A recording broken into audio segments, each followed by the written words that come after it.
Hello and welcome to the 12th episode of How's the Shared Living podcast with me, Dan Smith from Student Housing Consultancy. And Deanie Lee from the Property Marketing Strategists. Sarah Canning from the Property Marketing Strategists.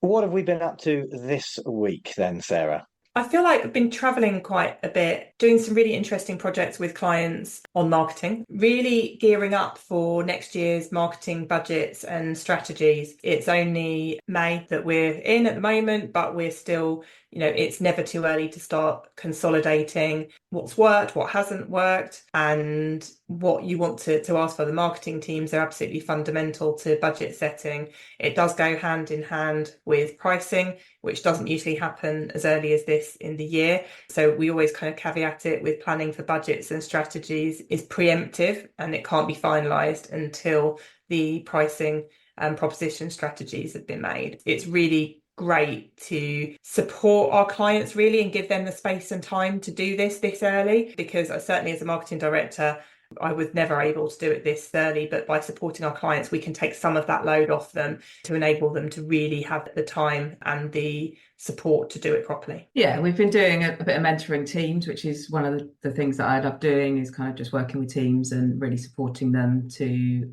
cover off the gaps that they've got and fill those gaps and things that they can't always get to. The other thing that we have done this week is we've launched our latest youth forum on the attitudes of students and work, which is really interesting and really shows how much work is now a given for students, really. It wasn't when I went to university, but it is now. Please go and have a look at it, because it's always an interesting read. And it's great. We love doing those youth forums, and we love working with our clients, customers, and really understanding where they're at, what they're doing, what's impacting them, because that just helps us do our job better. And obviously we like to share that for free to the sector.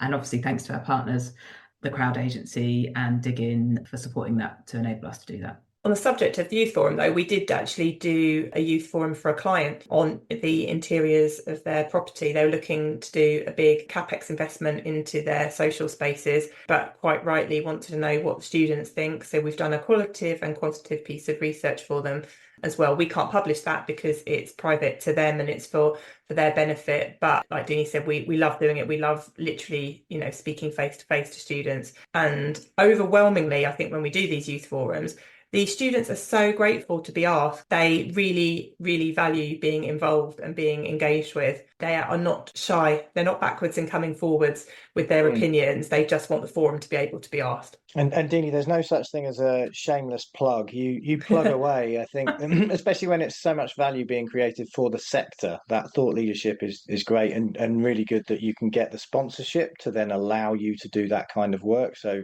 good on Dig In and the Crowd Agency there.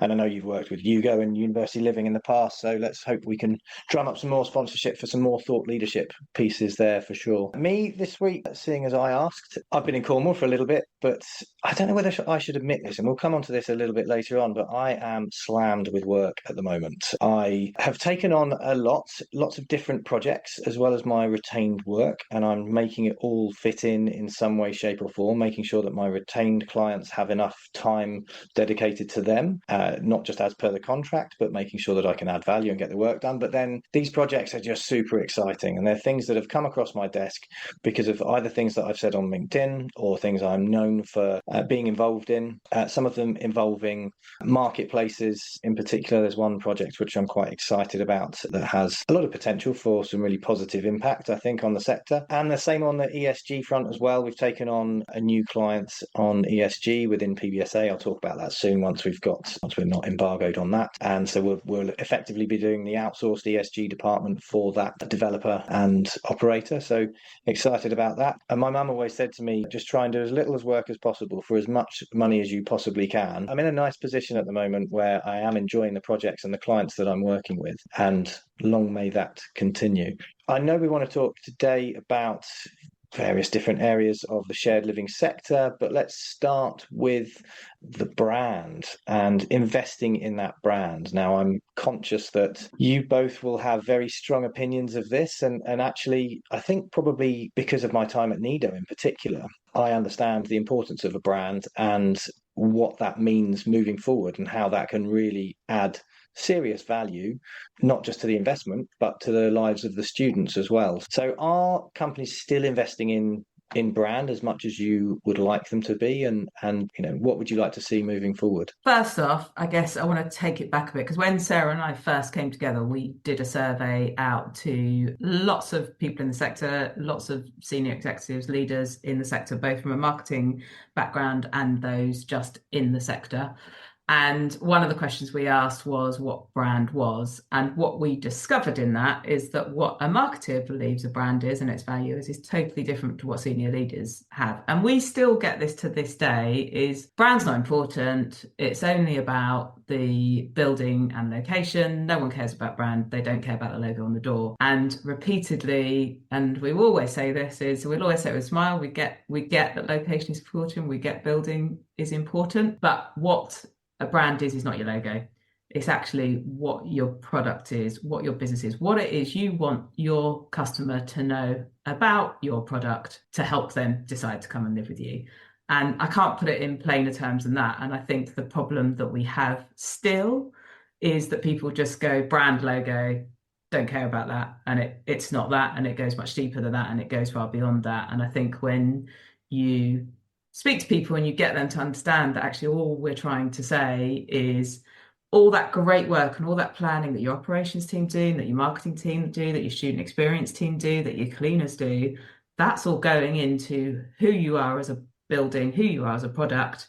And that good stuff needs to be told to your customers, because that's going to drive their decision too. And we all know that there's not much difference in many kind of PBSA, particularly. More on the co-living, there is differences, but PBSA is not much different in product or price. Location, a lot of them are on the doorstep of the other. So what are they going to make a choice on? They're going to make a choice on the product and the feeling they get when they speak to your staff, the feeling they get to they speak to your customers. And that's all going to start with them looking at a website, looking at some of your marketing.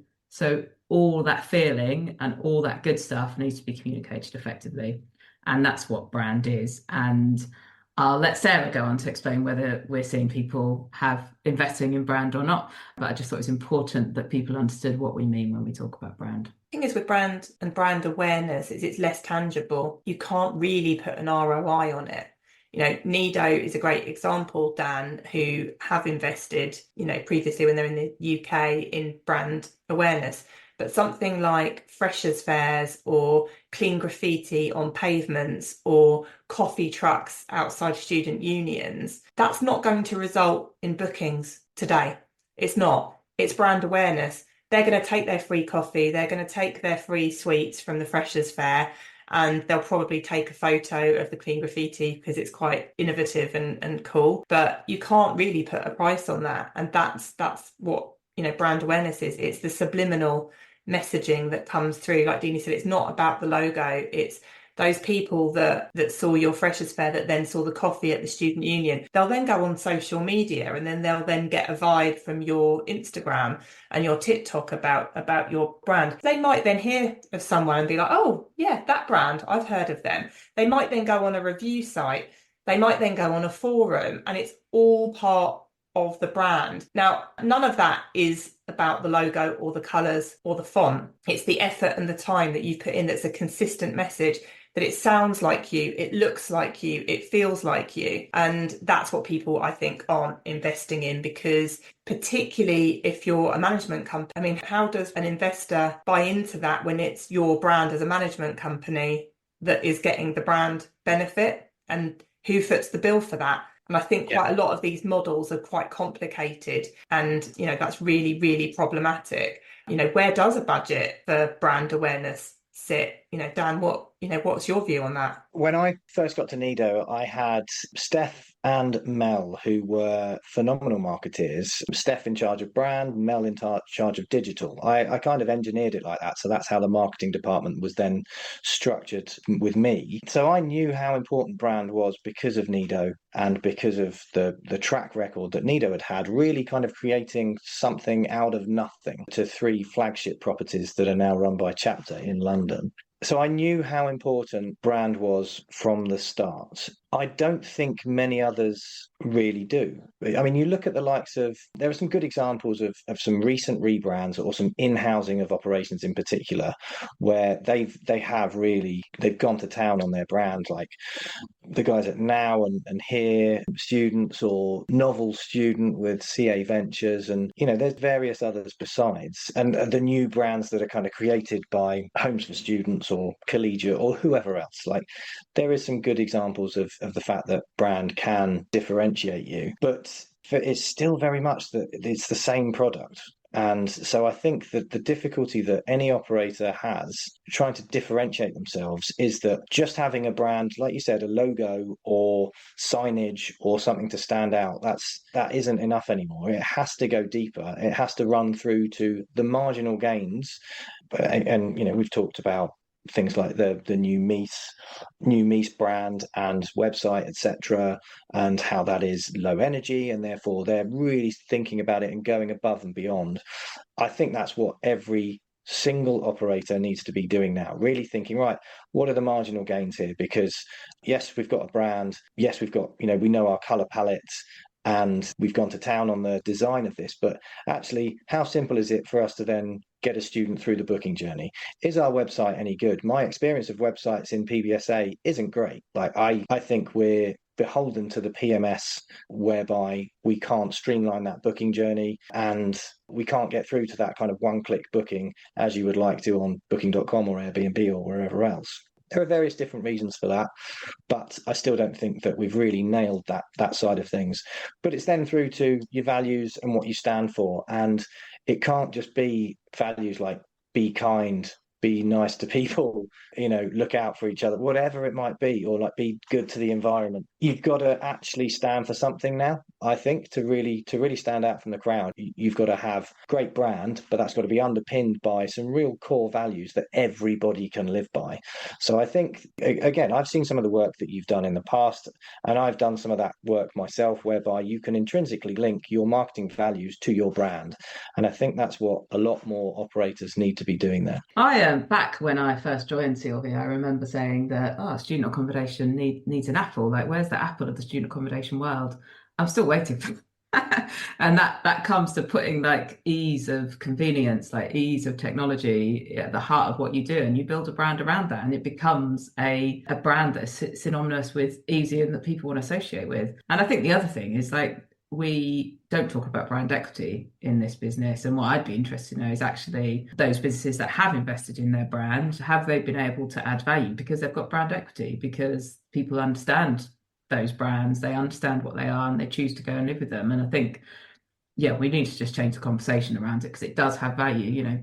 Pepsi and all these big brands in the world don't spend millions on marketing budgets because there's no value in it. They do it because of brand equity. What you said was quite interesting about, the chapter buildings that were the Nido buildings. Did they just subtly change the signage, but everything else stayed the same? I bet it didn't. I bet chapter arrived in those buildings and those locations, and they told people what was different, and they showed people what was different.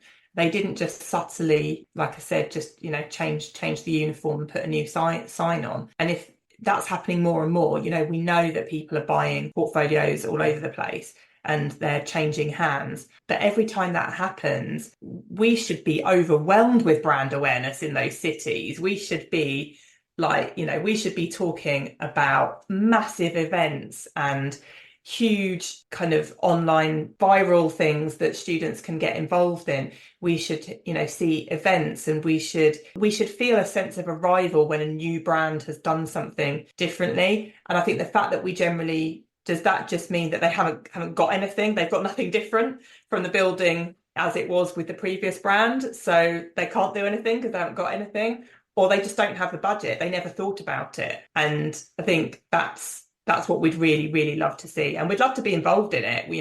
If anyone is in that process of transitioning to different brands, it's something that we feel really strongly about. And we've got the evidence from it. We've done the youth forums, and we know what students are saying about it. And like Deanie said before, you can't differentiate between location and price and product. So I think brands have got to dig deep to find that differentiator. I don't think there's the budget to be completely honest, especially when you are third party managed and you are an investor with, maybe you've got homes for students in at the moment and you want to, move to another operator or vice versa. And the investor has changed hands but still wants to retain that third party. They don't want their brand over it or anything like that. They're quite happy for it to be known as Orion House or whatever it might be. There's very rarely the budget to do any major changes, and I think quite often there's a bit of an apathy and a complacency around switching operators, when quite often I think people should be looking to switch operators a lot more regularly. That won't be particularly, it won't be music to a lot of third party operators' ears, but that's the way that I feel about it. And so I do feel like there is a lack of budget. But when you think about the owner operators, it's a very different ball game. So the likes of Yugo in particular, the work that they've done on that brand, albeit, I remember it as a small car, but actually it is a really strong brand on a global level. It works well in multiple languages, and I know that they've done a lot of CapEx projects to bring their buildings up to speed as well. That's great because they're an owner operator. They own the buildings. They can do what they want in them. You just won't really see that remotely as much with the third party operators, for various different reasons.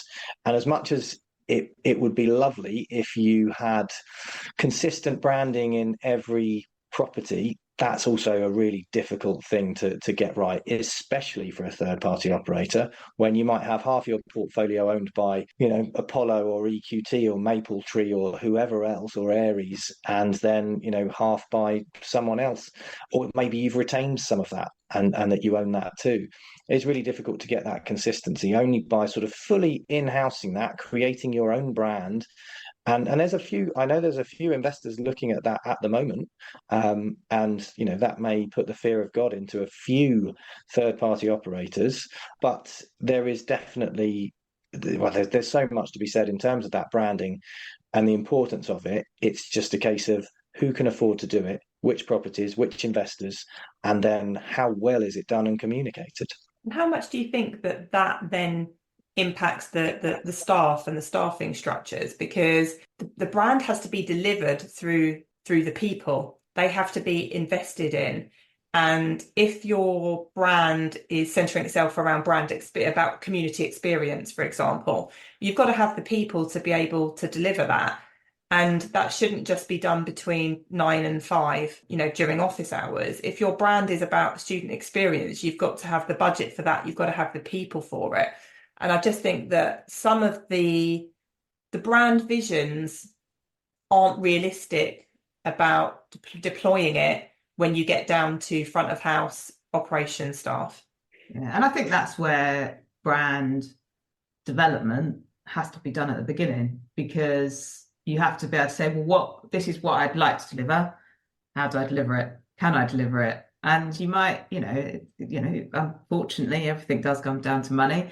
And if you can't deliver everything that you want within the budget that you've got to deliver what you need, then you need to bring that back down. But I think one of the challenges we have in the sector is that we do have really lean staffing structures, both from a central, wear a lot of different hats.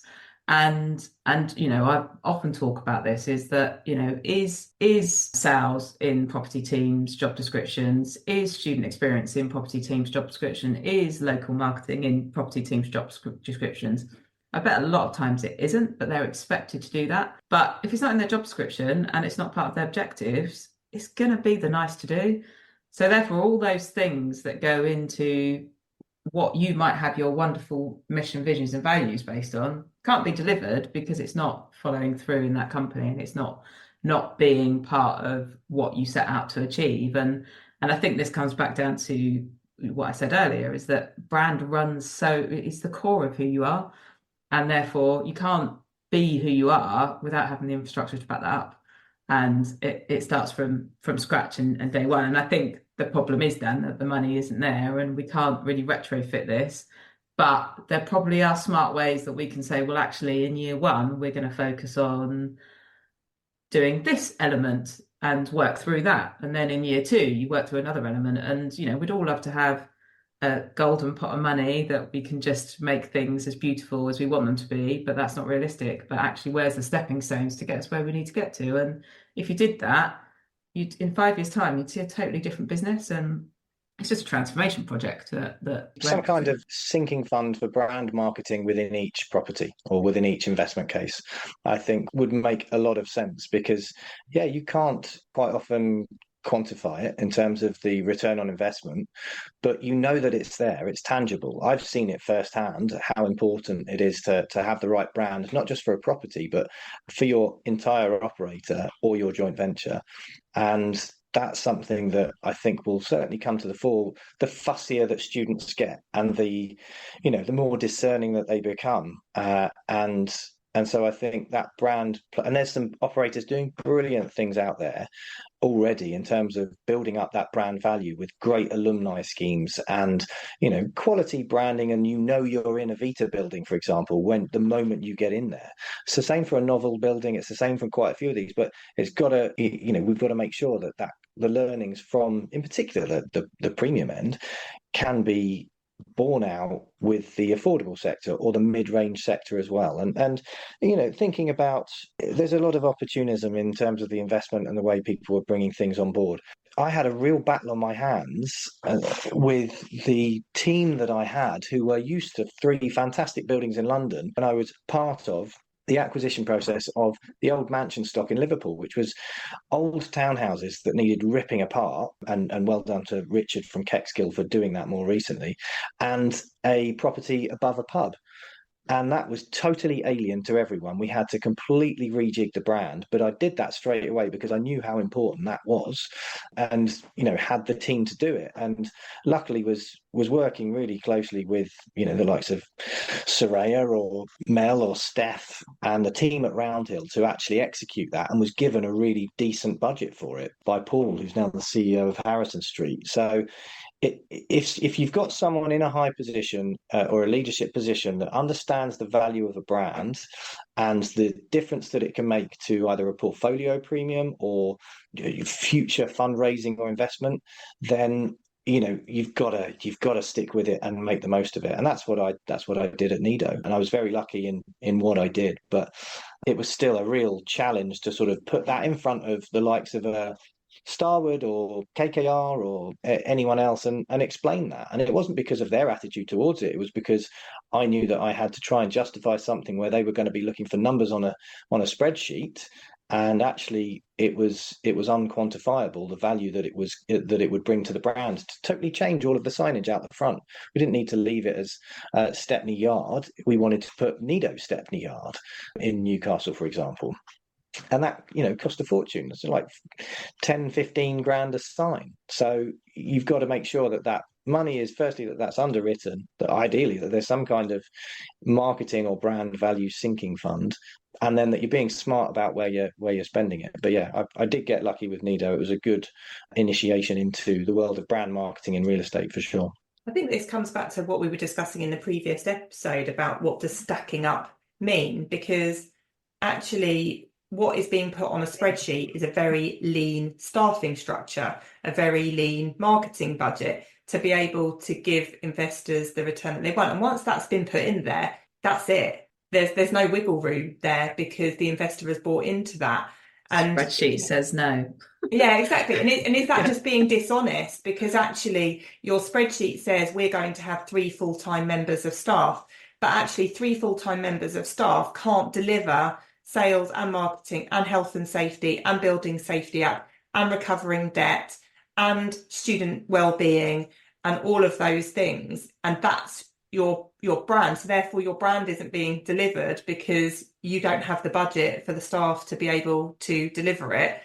You then also don't have a brand marketing budget because you've just been given them the lead generation budget, and that's what's been signed off. So actually maybe developers and operators need to get a little bit more honest, a little bit more bullish around what they're putting into the spreadsheet.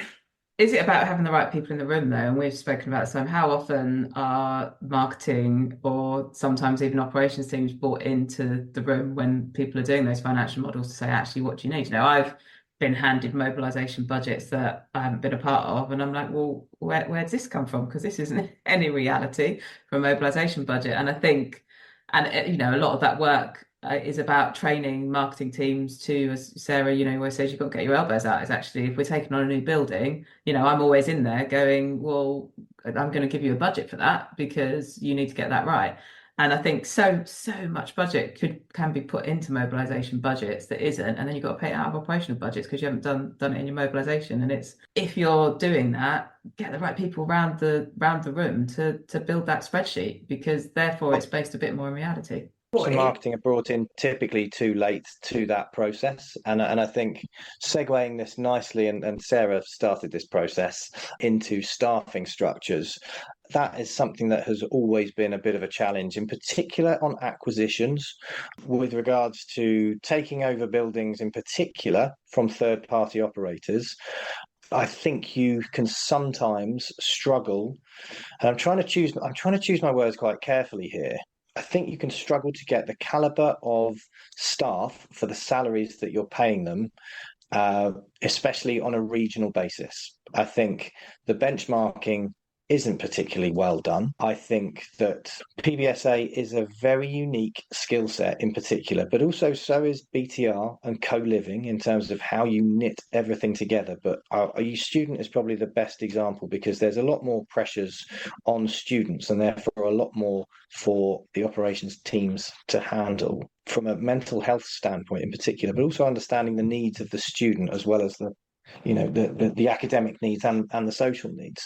And I think that we're getting there in terms of how much property teams get paid, not just compared to the HQ teams, but just in general as to compared to hospitality and various other sectors as well.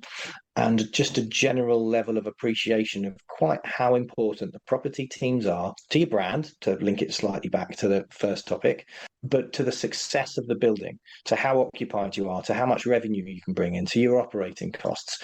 It's a really, I love generalists. I've always tried to hire generalists and then teach certain skill sets as and where possible. But we're now getting to the territory where PBSA is certainly, it's a very specific skill set that you need to be able to thrive on a property, whether you're a general manager, assistant manager, or whatever else it might be.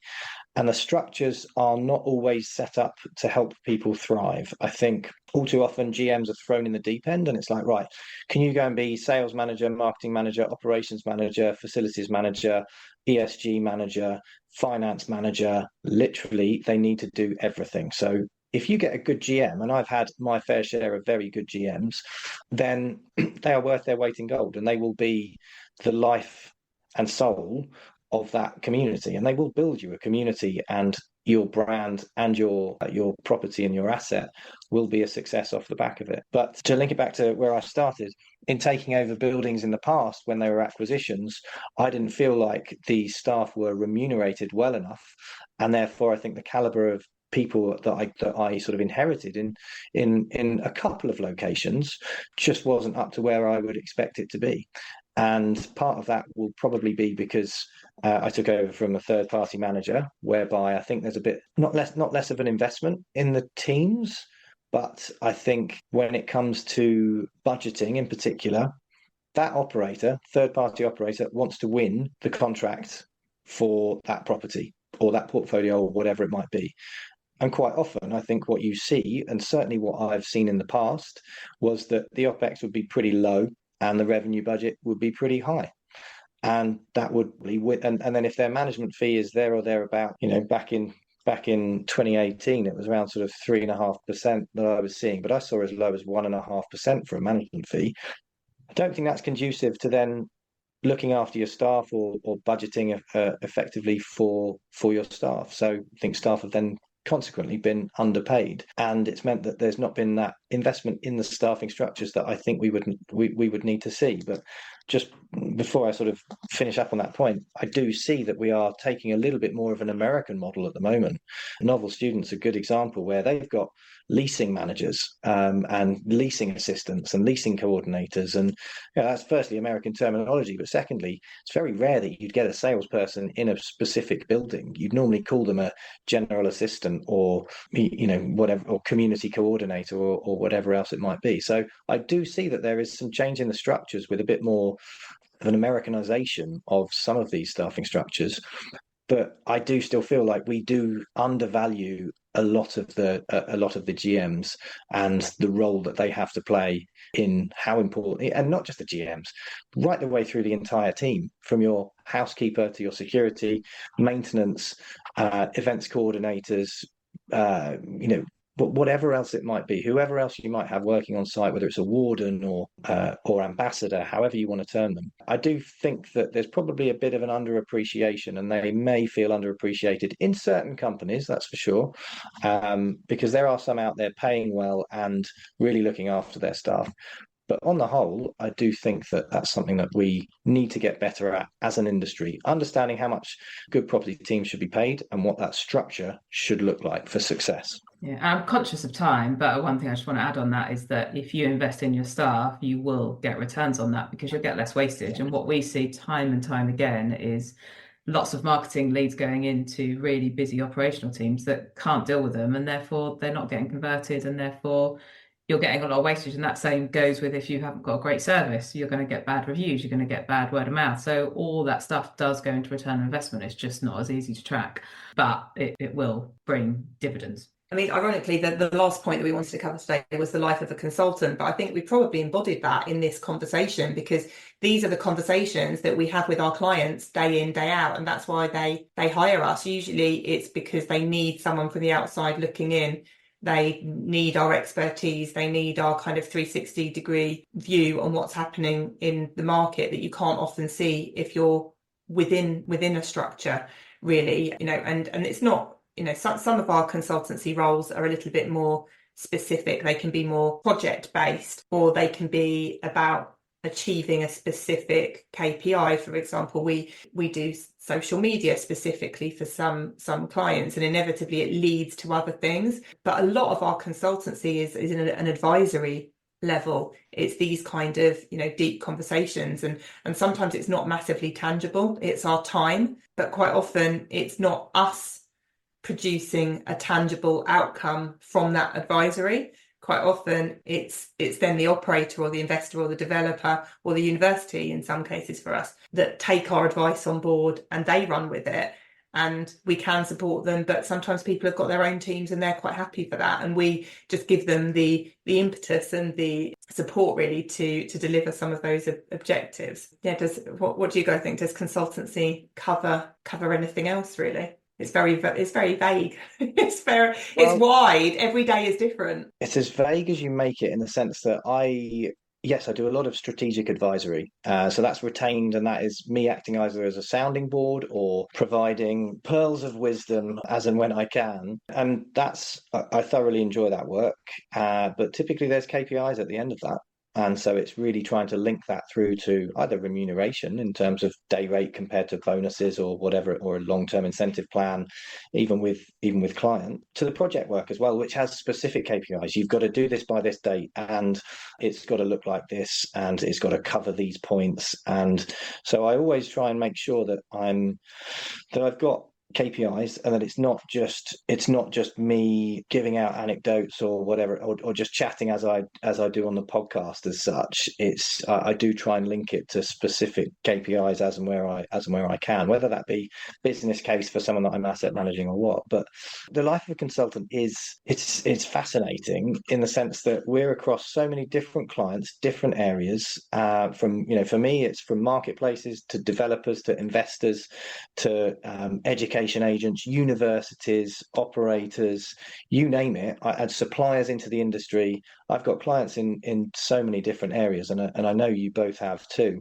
But it's difficult to stick at it, in the sense that I think there's actually very few consultants that will actually stick at it and don't then go into fully paid employment, either relatively quickly or not. Like I can count on one hand the amount of long term, and by long term I mean that have lasted more than a year, consultants who haven't been snapped up by other people. I saw one the other day, really well respected consultant, basically saying I'm open to work, and I think that's consultancy is not for everyone. I think it's typically born out of either redundancy or wanting a need for flexibility or potentially spotting a gap in the market. And for me it was kind of all three, I suppose. My previous employer effectively stopped paying me, and so I had to go and do something pretty quickly, and what I chose to do was set up student housing consultancy, get a website up within 48 hours of getting that news that I probably wasn't going to get paid at the end of the month, and got lucky, put it on LinkedIn, walked into a good contract. But there is a real temptation to walk back into employed work, and I get quite a lot of requests for me to have a look at certain roles, and I'm sure you both do as well. And there's interim work you can do that might lead on to something. I was approached about a role a little while, but about three months ago or so. Very good operator, high profile, MD stroke director role, and it was the first one that I've thought, yeah, actually I am interested in that. I would throw my hat in the ring for it because I could see the long-term potential. I liked the people that I'd spoken to, and so I thought, yeah, well, let's just see where the process goes. Had a couple of interviews, and I gave it a lot of thought, and made sure that I was diligent in my due diligence, I suppose, but didn't get it, and I'm okay with that. It hurt for a bit, stung for a bit, but at the same time, it just wasn't right. And I know the person that's got it, and they're brilliant, and they will do extremely well. So fair play. But it just goes to show that however much flexibility I have, or however much I enjoy the work that I do on the projects or with the clients that I've got, if there is that role out there, I think a lot of consultants will, in whatever stage they're at, because student housing consultancy is doing well, and I am enjoying it. If there is one role out there, I thought it might be this one, it's not, and that's fine. I know that there probably is a role out there that would tempt me away from it at some point, just not right now. So it is just trying to find the positives in the fact that I didn't quite get a role that I had started to think about, being able to have a really positive impact in, but knowing that I've got a good consultancy, and I think in terms of the projects and the clients that I've got plenty to be going on with, should we say. And it was a bit of a watershed moment for me, thinking, okay, actually, let's this may have been a really good role at that time. It may be a good role in the future. Who knows? But I've got a real opportunity now to kind of kick on with the consultancy. So this was a real sort of wake up call for me to be like, okay, this one didn't work out.